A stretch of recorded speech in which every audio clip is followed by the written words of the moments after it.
I think the biggest divide that we see is between the campus and what I call Purview proper. That there's a big schism between the students, and people say the students. It doesn't seem to take into account that there's a great diversity on this campus. There are older students, there are younger students, there are commuter students, there are students who live on campus. There are many, many, many, many students who live in our community. So when you say the students, I think you kind of denigrate that population. Do you mean students like my mother and father who came here as young people? I don't think they intended to stay. But I know that they came, they had their children, they found that Prairie View was a place where they wanted to raise a family. They put down roots, they built a home, they built a legacy, and they were students. And I hope that we can see the benefit of students in our midst. Because if you look around, there are many people who came here as professors, but there are also many people who came here as students and they stayed. And they have made great contributions to our community. I know that my parents made contributions to Prairie View. And as I said, they built a legacy that makes me want to contribute to Prairie View. And hopefully my daughter and her children, that's how we build this community. Not by just naming a community like students, but by getting to know the members of that community, by realizing that every single one of us, by virtue of us being here, was put here for a reason, that each of us has something to give. We have gifts and graces and skills that can be used to build this community. I have found on the campus of Prairie View, from the time I was a little girl, we went there to see the arts. We went there to see traveling exhibits. We went there for programs. We went there for music lessons. We came here for math tutoring. And the university gave us life. And I hope that we gave the university life. And I would like to see that happen again. We need Prairie View A&M, but Prairie View A&M needs Prairie View, Texas. If we can begin to be the bridge that can cover the division, then we have built something that will last for generations to come. I think the first part of your question, it's important to lead. The city has a leadership role, and in that regard, what we should do is intergenerational programming and also cultural programming and social programming. The city can bring music to the square and invite students and community to come and join together. I see sort of a core of people, volunteers. We have a lot of elderly people who volunteer every day of the week in different areas around the county. What if we could pair them with students? I know that students do community service hours. What if we could pair the elderly people with the students and they could do volunteer work together? We have to get to know each other. There are elderly people in this community who just can't either afford or just don't have the energy anymore to pull their yards together. I can see us having a city cleanup day where we all go out together and we remedy some of these areas that look rather blighted. One of the things that I want to do, and I know that it's important to all of us, is to make the city more beautiful. How do we do that? We do it. We do it by joining together. And I know that having been on campus and met many students who have lots of interests, this is an agricultural university.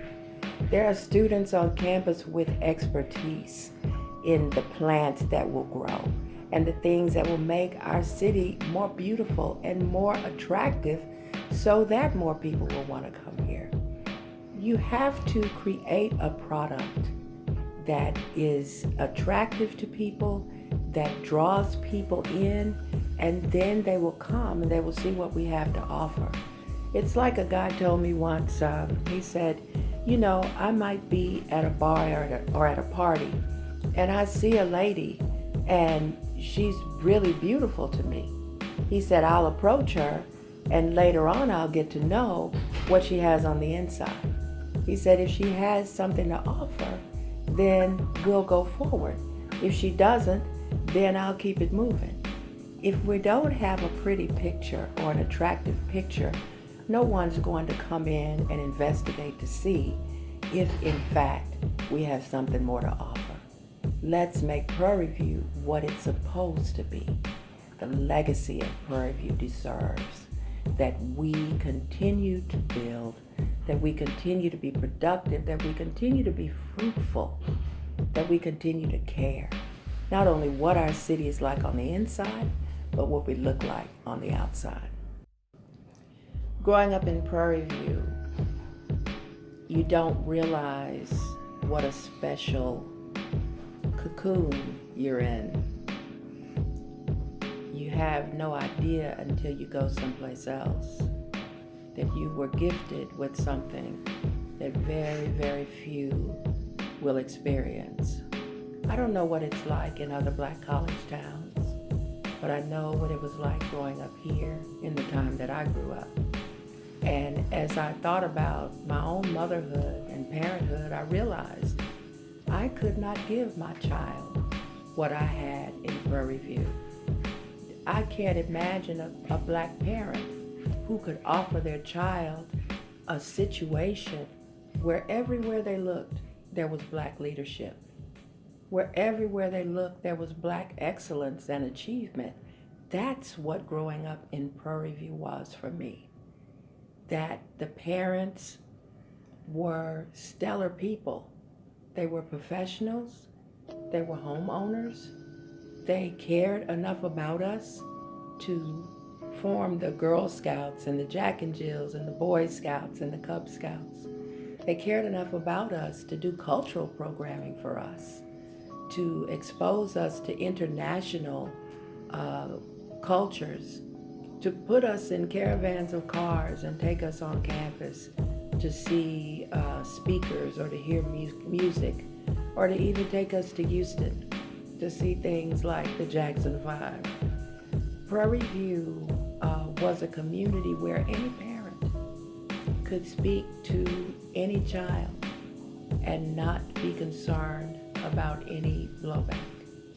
We were united in those days, and certainly there were class differences. You cannot deny that there were those.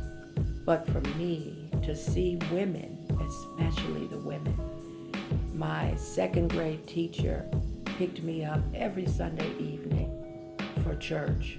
My kindergarten teacher picked me up every Sunday morning for Sunday school and church. These were women who just were concerned about the future of the community, and they saw something in me, and they nurtured that. I was a little chubby girl, and they thought that I was so intelligent. They were concerned about me. They visited my parents about me. Later on in high school, Ruby Fuller took me under her wing. And as I became more vocal about racial issues, she protected me in that unwelcome place of Waller High School. She made sure that when the principal or the administration sought to come down on me for speaking truth to power, she made sure that I wasn't punished too much. And even as the class president, as I was a senior at Waller High School, they'd always had a tradition where the class president was a part of the graduation program. Well, that year they decided to change, and they weren't going to let me be a part of the program because I had been such a thorn in their side all my 4 years. And Miss Fuller put her job on the line and went to bat for me. George Higgs, similarly, to have those black teachers there who didn't always speak out, but who were there and who did those things behind the scenes. Mary Kemp, who was there in the office, who was the smile for a lot of us black kids, the only smile that we saw during that day. Those were the people who were instrumental. And those instrumental people taught me that black folk can lead, and we can lead with excellence. When I came back to Prairie View, I was a little astonished that we had not become more of a city. But the excellence is still here. The energy is still here. I think the desire is still here, even though it's been tamped down through years of obstruction and years of small thinking. Now we are at a time, we are at an urgent pressure point where if we don't build Prairie View, somebody else will. But they won't take into account our legacy. They won't take into account our history or our traditions. They won't be concerned about the things and the people we're concerned about. So it's incumbent upon us to do this work.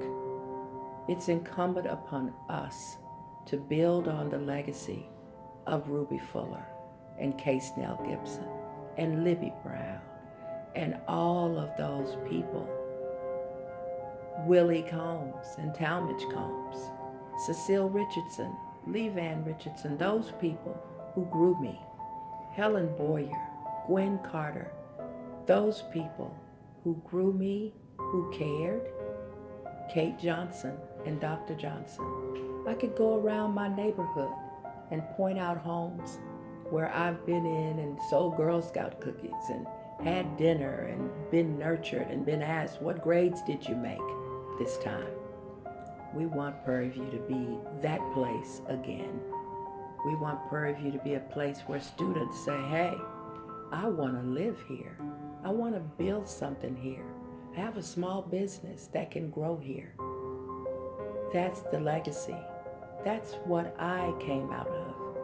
That's what I want to give back, and that's what we can create in Prairie View. When I came home, I made it my business to really reflect on and to look at, investigate what Prairie View had become. I heard from my classmates and my peers that Prairie View was not what we had hoped for it to be, or what we expected even for it to be. You know, you kind of get a mindset where if something's on a trajectory, you just expect it to continue going upward. But what I was hearing was that that wasn't so. And so I came and I blocked out some time and I drove the streets of Prairie View. And what I saw made me so sad. Even the neighborhood I grew up in, Alta Vista, where you'd have yard after yard after yard of manicured grass and beautiful shrubbery, and the pride of ownership was so clear. And it wasn't that way anymore. And I wondered what in the world had happened as I drove by homes, even in neighborhoods that were abandoned, that had been allowed to just fall down in the midst of people trying to maintain their investment. Right next door would be a home that was boarded up or that had a hole in the roof. And I thought, how does this happen? And this happens when the government ceases to do its job. This happens when the government privileges certain people over others. This happens when a government forgets that the purpose of government is to improve the quality of life of the people and to improve the chances that they can be successful. I think the government of Prairie View has been going through the motions for a long time now and not thinking about how can we be better? What can we do 10 years from now? What do we want our city to look like 15 years from now? And we've got to get back to our roots. the legacy. I keep talking about legacy because there are many people in Prairie View who are at the point of their lives where they're thinking about what is the legacy that I'm going to leave. And as a cancer survivor, I have been forced to deal with my mortality very early in my life. And so I think about legacy. I'm running for mayor because I have some energy, some gifts, some graces, some skills that I want to use on behalf of the people of this city. That's going to be my legacy. So as we think about legacy, what do we want to create? Because we're still in the creating phase in Prairie View. What do we want to create? What kind of foundation do we want to build? Do we want to build a helter-skelter pattern of a building here, a mishmash of development there, where 10 years from now it's flooded, and when the rains come, businesses and homes have to evacuate? Do we want to continue the legacy of Ruby Street?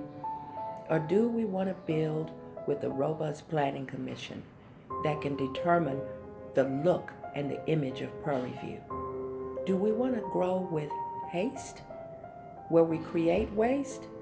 Or do we want to grow with grace? I think we want to grow with grace. We want to use our planning. We want to ask the university to come alongside and help us to plan a beautiful city that will be a mecca for business and a mecca for family. That's what we want to create. That, I think, is the legacy of Prairie View. The Word of God says that we create for 7 generations ahead. And I think that that's a wise word. Let's create. Let's build. Let's grow together. Anybody can be strong. But in order to be PV strong, you have to have unity.